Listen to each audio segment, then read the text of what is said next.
ছিনতাইয়ের উদ্দেশ্যে জড়ো হওয়া 4 দুষ্কৃতীকে গ্রেপ্তার করল পুলিশ। উদ্ধার হলো 20 লক্ষ টাকা সহ ছিনতাইয়ের কাজে ব্যবহৃত হওয়া হাতুড়ি, লোহা সহ একাধিক সামগ্রী।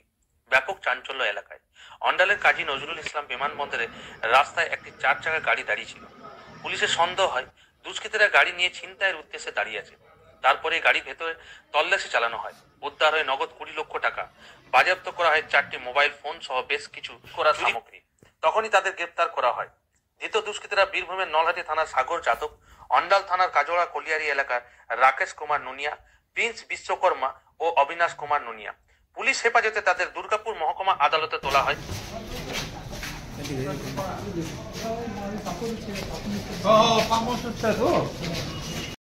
আসানসোল দুর্গাপুর কমিশনারেটের এসিপি অন্ডাল পিন্টু সাহা বলেন, ছিনতাইয়ের উদ্দেশ্যে বিমানবন্দরের সামনে একটি বিশাল বহুল গাড়ি নিয়ে জড়ো হয়েছিল দুষ্কৃতীরা।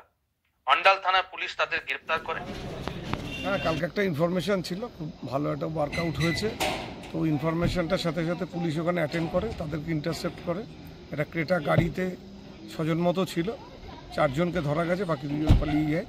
সেই গাড়ি থেকে কিছু ইনক্রিমেন্টিং আর্টিকেলস, হাতড়া ফাতড়া এগুলো পাওয়া গেছে এবং বেশ কিছু টাকা, কয়েক লক্ষ টাকা ওখান থেকে উদ্ধার করা হয়েছে।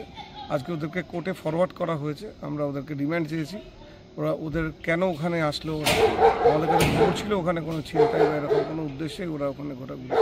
যে 4 জন ধরা পড়েছে তার মধ্যে 3 জনের বাড়ি হচ্ছে অন্ডাল এলাকায়, আর 1 জনের বাড়ি হচ্ছে নলহাটিতে, এবং সেই হচ্ছে এই টিমের মূল বলে আমরা মনে করছি, এবং তাদেরকে আরও জিজ্ঞাসাবাদের প্রয়োজন আছে।